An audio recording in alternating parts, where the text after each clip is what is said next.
Esse aqui é o canal de corte do Acionista Podcast, onde eu entrevisto investidores e gestores de empresas. Se você é um investidor, se inscreva aqui no canal. Bom vídeo. E a gente está na ponta, porque não é todo mundo que encara isso. Entendi. Então as empresas, outras são muito, vamos dizer, acostumadas em trabalhar na base de day rate só. A gente também gosta de day rate, é claro, uma segurança, um contrato longo, é isso que é a garantia dos nossos financiamentos, da nossa debênture e tudo mais, a gente adora. Mas também gosta de ter um pouquinho em serviço para a gente poder ter alguns ganhos. Entendi. Então, vou refazer a conta aqui. 25 ativas, 2 prestando serviço, tem 3 então ociosas. É isso?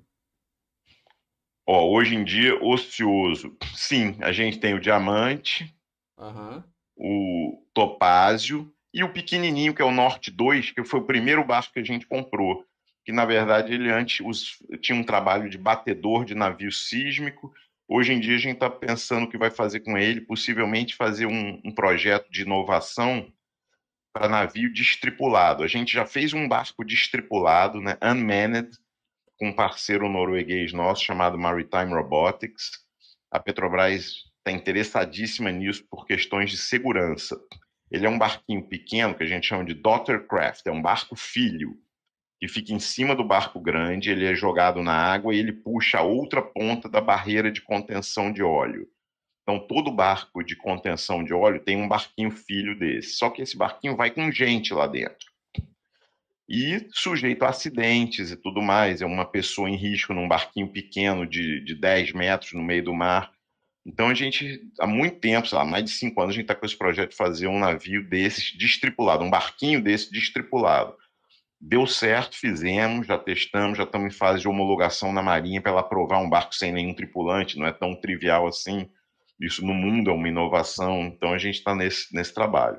Uma das ideias de fazer com o Norte 2, que é esse outro barco nosso parado, foi o primeiro da frota, é fazer um barco já maior, ele já é um barco de 20 metros, ou 22 metros, 21, 22 metros, que a gente quer aplicar para um projeto desse de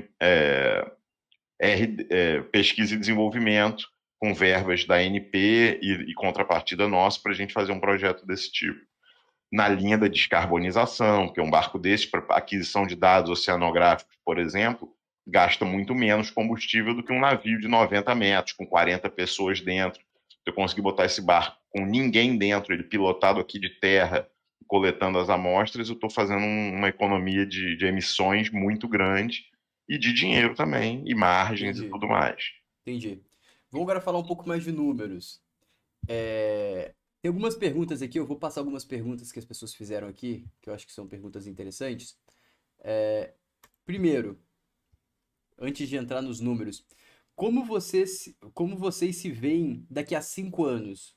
Como que você vê o seu impacto daqui a 5 anos? Quais projetos, mesmos serviços?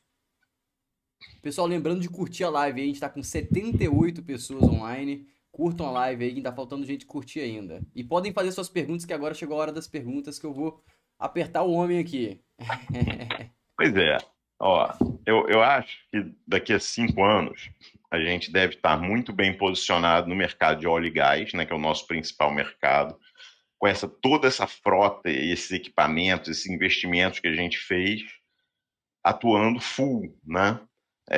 E com taxas, espero, melhores, porque a gente imagina uma falta de oferta, porque se o preço está baixo para a gente que comprou os navios baratos, que dirá para justificar novas construções, a 60 milhões naquele exemplo do Larissa, está longíssimo de chegar numa tarifa que justifique uma nova construção. Então, a gente acha que vai ter uma oferta restrita e a gente vai ter tarifas justas e remunerando bem nossos investimentos. Ao mesmo tempo, a gente está enxergando, né, a gente estava conversando um pouquinho de nada lá antes de começar, né, aquela questão das eólicas offshore, por exemplo. Né, eu não entendo nada de eólica, nem do balanço elétrico do Brasil, nem nada disso. O que a gente entende é do mar. Mas a gente está vendo no mundo inteiro, né, um movimento em direção às eólicas offshore, tendo em vista restrições em terra, seja por questões ambientais, de poluição visual ou de ocupação da terra mesmo. O Brasil é gigante, tem terra aberta, tem vento em terra, tem muitas vantagens aqui para as eólicas em terra e elas ainda têm espaço para crescer. Mas o espaço para as eólicas no mar é que um dia, acho que todo mundo acha que um dia vai precisar botar eólica no mar aqui também. E os espaços bons para essas eólicas no mar não são tantos assim, né? Os perto, né? Porque quanto mais perto, mais barato, porque é mais barato instalar, porque ela é fincada no fundo do mar, e é mais barato cabear também, né? Para transmitir essa eletricidade para a Terra. Então a gente acha que vai ter disputa para isso. Como a gente atua no licenciamento, né, naquela nossa empresa, o Whittle Bryant, que faz todo o licenciamento no mar, a gente atua na aquisição de dados oceanográficos para os baselines, e a gente atua nas medições, principalmente nesse caso, medição do vento. Uma coisa é você medir o vento onde a gente já mede para o petróleo, que é medir o vento a 10 metros de altura, para fazer a conta de quanto, né, de qual é o fator de capacidade dessas usinas eólicas no mar. Você vai ter que medir o vento a 200 metros de altura, 250 metros de altura, que é onde estão... Isso? Você faz isso com sistemas a laser, né? É o LiDAR, né? É uma boia com um LiDAR, um laser apontando lá para cima, que ele consegue medir esse vento lá em cima, e você tem que calibrar isso com uma estação fixa, é cheio de regras aí. No Brasil não tem as regras ainda, a gente está copiando as regras lá de fora. Entendi. Então imaginamos que aconteçam coisas... Que o pessoal aqui do Brasil vai copiar também. Ou fazer coisas análogas, ou bem similares.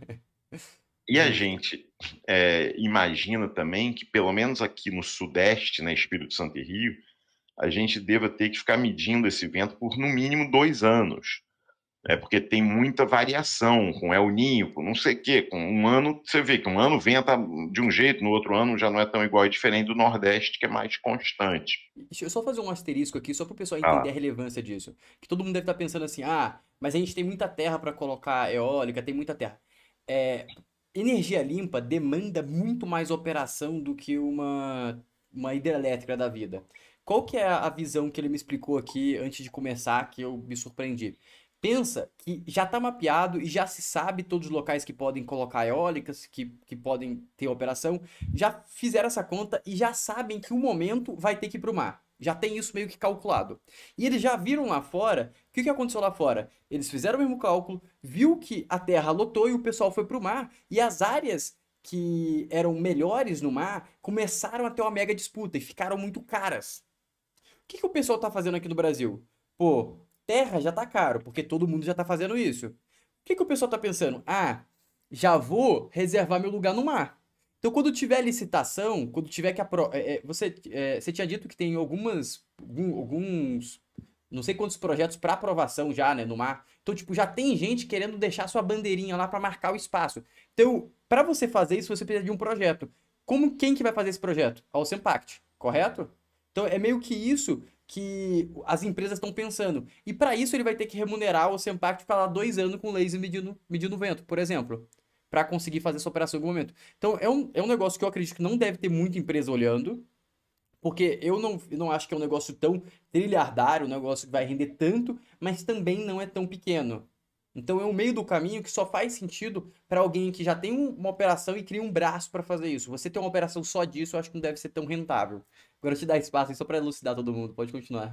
Obrigado. Você deu uma ótima explicação. É por aí mesmo. E além da vantagem da gente poder fazer isso já tendo a estrutura existente, né?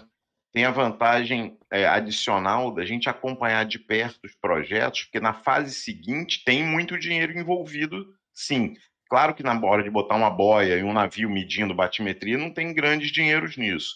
Mas na hora que essa indústria for instalar, né, 500 geradores eólicos numa área, com logística de terra, embarcação, bate-estaca, ROV, para interligar os cabos, rota de dutos, e toda a logística na vida inteira de operação desses campos, né, de geração.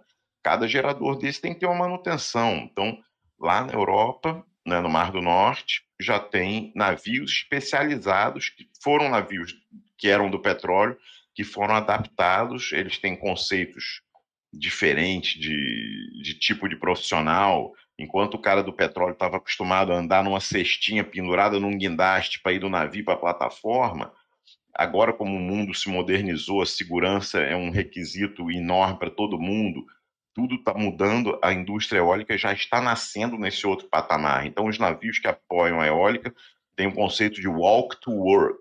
O cara vai andando, tem uma gangway toda articulada, com 6 graus de liberdade, sincronizada por computador, que compensa os movimentos do navio, não sei o quê, e o cara sai andando, o navio vai andando até o gerador lá em cima para parafusar um negócio. Estou falando genericamente, né? Não é tão simples assim, mas vai lá para fazer uma manutenção dele lá, ele vai andando.